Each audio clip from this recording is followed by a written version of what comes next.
Student कैसे हैं आप? उम्मीद करता हूँ आप लोग ठीक है। आज जो मैं टॉपिक लेकर आया हूँ डेरिवेशन, जो मोस्ट इंपॉर्टेंट है, जो बहुत सारे बच्चों को प्रॉब्लम क्रिएट करता है कि व्हाट इज़ डेरिवेशन, डेरिवेशन क्या है।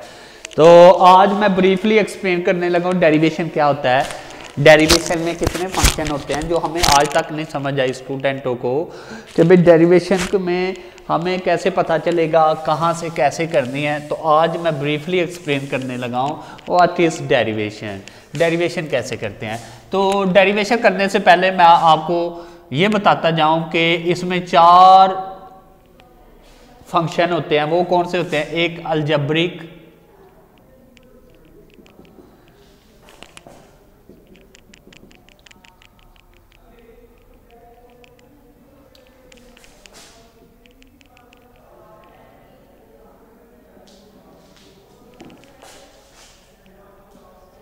लॉग।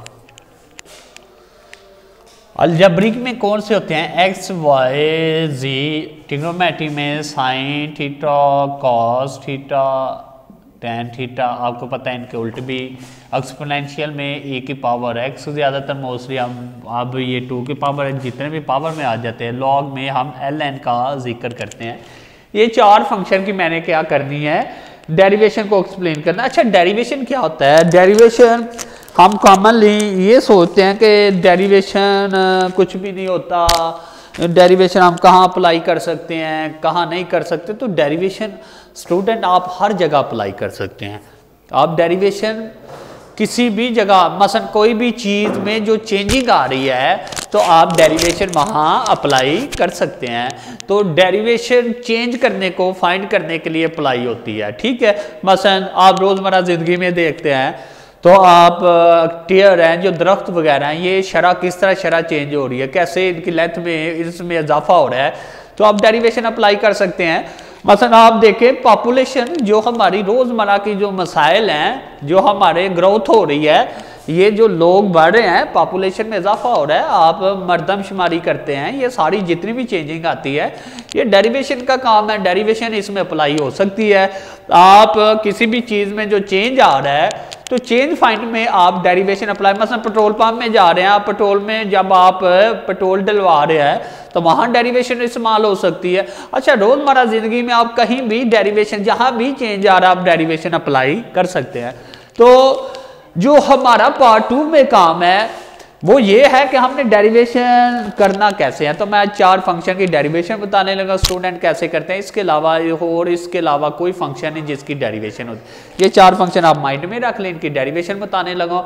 अलजेब्रिक की डेरिवेशन कैसे करते हैं तो स्टूडेंट आपको पता, मसलन मैं डेरिवेशन कर रहा हूँ, ये d/d किसको रिप्रेजेंट करती है? डेरिवेशन को। किसके लिहाज से कर रहा हूँ? वो नीचे होता है, x के लिहाज से कर रहा हूँ। किसकी कर रहा हूँ? वो ऊपर आता है। मैं डेरिवेशन, मसलन आप देखें मैं डेरिवेशन कर रहा हूँ x की, ठीक है, तो ये 1 हो जाता है। जब मैं डेरिवेशन करूँगा x स्क्वायर की तो ये पावर रूल लग जाता है। पावर रूल क्या होता है? पावर पहले पावर में से एक कम और फिर फंक्शन की सेपरेट डेरिवेशन। ये 5 रूल है इसके। रूल को मैं एक्सप्लेन कर सकता हूँ, आप अलजेब्रिक की डेरिवेशन कर सकते हैं। मसलन पहला रूल है, डेरिवेशन करते हुए पावर आ गई है तो पावर पहले पावर में से कम। फंक्शन क्या होता है? जो पावर के नीचे हो वो सारा फंक्शन होता है, फंक्शन की आगे डेरिवेशन भी करते हैं। ये पहला रूल। दूसरा रूल है, अगर डेरिवेशन करते हुए कोई कांस्टेंट फंक्शन के साथ मल्टीप्लाई हो रहा है, तो फंक्शन x के लिहाज से कर रहा हूँ, कांस्टेंट मल्टी, तो कांस्टेंट को बाहर निकाल लेते हैं, फिर फंक्शन की डेरिवेशन करते हैं, तो वो क्या आ जाता है? 1। ये तो अच्छा, तीसरा रूल है कि अगर डेरिवेशन कर रहे हो तो फंक्शन ऊपर भी है, फंक्शन नीचे भी है। पहले प्रोडक्ट रूल पढ़ लेते हैं, फिर इसकी अगर फंक्शन आपस में मल्टीप्लाई हो रहे हैं तो आप प्रोडक्ट रूल लगाते हो। प्रोडक्ट रूल क्या होता है कि पहले को छोड़ दो सेकंड वाले की डेरिवेशन प्लस सेकंड वाले को छोड़ दो और फर्स्ट वाले की डेरिवेशन करते हैं, ठीक है।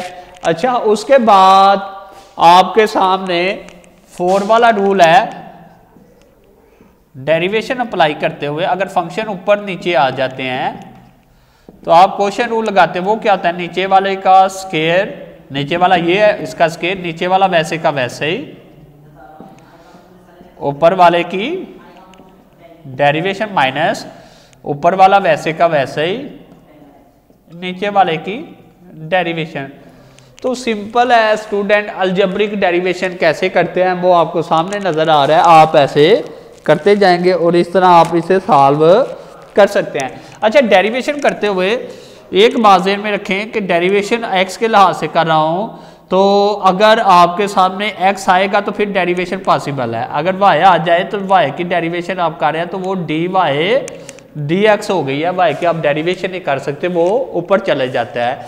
ये चीज़ें आपने ज़हन में रखनी है। उसके बाद अगर आप डेरिवेशन कर रहे हैं, ये 6 वाला रूल 5th वाला रूल ज़हन में रखें। आप डेरिवेशन कर रहे हैं तो अगर प्लस या माइनस बीच आ जाए तो डेरिवेशन कहता है पहले सेपरेट होती है दोनों फंक्शन के साथ।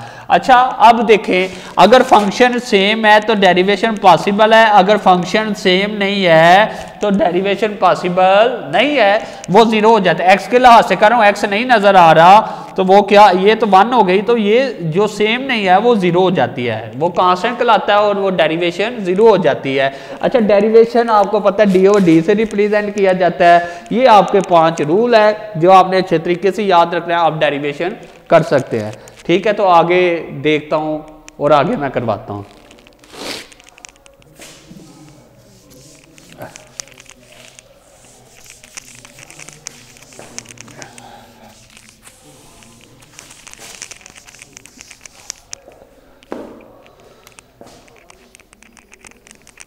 फिर देखें डेरिवेशन अगर x के लिहाज से कर रहा हूं, x आएगा, ये क्या सेम है, ये x है, ये x नहीं, ये कांस्टेंट कंसीडर हो जाता है और ये जीरो हो जाता है।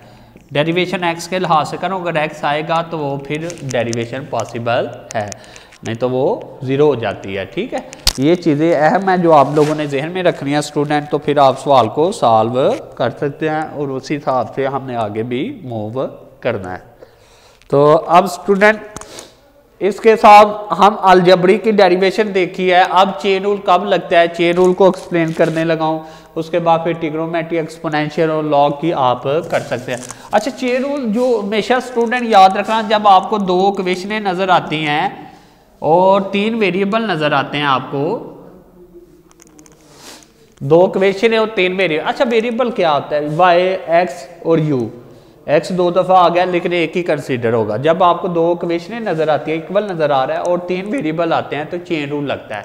अच्छा, ये इक्वेशन आ जाती है, इसकी डेरिवेशन किसके लिहाज से करनी है, तो वाई के लिहाज से करोगे कि एक्स के, तो आपको पता होना चाहिए जो इधर वेरिएबल नजर आता है उसके लिहाज से डेरिवेशन आप इसमें चेन रूल लगाएंगे। किसके मुताबिक चेन रूल लगता है कि आप जो वेरिएबल एक दफ़ा है ना, एक्स तो 2 दफ़ा आ गया है, जो वेरिएबल एक दफ़ा आया उसके मुताबिक वाई को हमेशा ऊपर रखना है और यू को नीचे, तो ये चेन रूल होता है। वाई इधर ही रहेगा, मल्टीप्लाई और डी यू नीचे ही रहेगा। अब जो वेरिएबल 2 दफ़ा आया वो इधर भी आएगा डी एक्स और इधर भी आएगा डी एक्स। अब आप इसकी डेरिवेशन करेंगे तो डी वाई डी एक्स के लिहाज से करेंगे। ठीक है, जो वेरिएबल इधर होता है उसके लिहाज से नहीं होती, इसके लिहाज से, जिसके लिहाज से वो नीचे होता है, जिसकी करने लगा वो ऊपर होता है।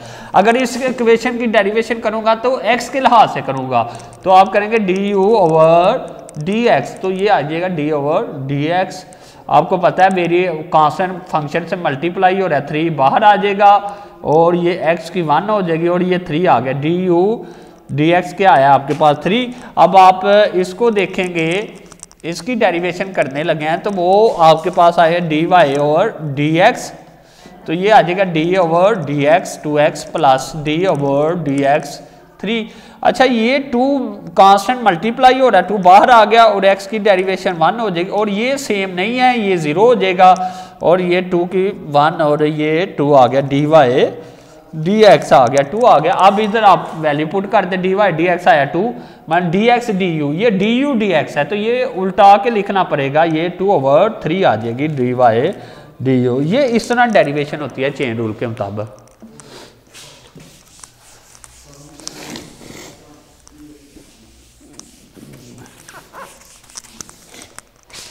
अब जब आप ट्रिग्नोमेट्री की करेंगे तो आपको डेरिवेशन करनी पड़ेगी। अगर एंगल इधर x है तो इधर साइन के भी एंगल में x आना चाहिए, तो आप ट्रिग्नोमेट्री की इस तरह डेरिवेशन कर सकते हैं।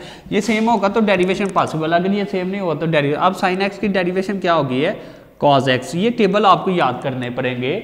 आपको 2.5 करने से पहले आपको उसके पीछे टेबल है, टेबल को साइन x की डेरिवेशन क्या होती है cos x की क्या होती है minus sine x, tan x की क्या होती है सीकेंट स्क्वायर x। इस तरह आपने वैल्यू सारी ट्रिग्नोमेट्री की याद करनी है, तो फिर आप ट्रिग्नोमेट्री की भी डेरिवेशन कर सकते हैं। लेकिन एक अहम बात है, जब इसकी डेरिवेशन होगी तो फिर एंगल की भी आगे डेरिवेशन करनी है, जो बच्चों को प्रॉब्लम क्रिएट करती है। ये ट्रिग्नोमेट्री की डेरिवेशन। अब एक्सपोनेंशियल की आ जाए, जब आप एक्सपोनेंशियल की डेरिवेशन करने लगे हैं तो इसमें क्या होना चाहिए, जो इधर होगा फंक्शन वो पावर में भी होना चाहिए। सेम होगा तो डेरिवेशन पॉसिबल, नहीं तो नहीं। तो एक्सपोनेंशियल की डेरिवेशन क्या होती है कि इसको पहले ऐसे ही लिखना है, फिर पावर की आगे डेरिवेशन करनी है। तो जिस तरह का मर्जी सवाल हो आप डेरिवेशन कर सकते हो। अब ln की डेरिवेशन क्या होती है, जब आप डेरिवेशन करने लगे हैं ln x की, जो फंक्शन इधर होता है वो आगे होगा तो डेरिवेशन पॉसिबल, अगर आगे नहीं होगा तो डेरिवेशन पॉसिबल नहीं। अब ln x की डेरिवेशन आप कैसे कर सकते हैं, जो फंक्शन 1/x लिख के फिर आगे इसकी भी डेरिवेशन करते हैं जो नजर, तो ये 1/x ही आएगा। तो ये है डेरिवेशन चारों की। वीडियो पसंद आई तो लाइक करें, अपनी राय कमेंट करें। ऐसे ही मजीद वीडियोस के लिए हमारा चैनल सब्सक्राइब करें और बेल का आइकन दबाएं ताकि आपको हर वीडियो का नोटिफिकेशन मिलता रहे।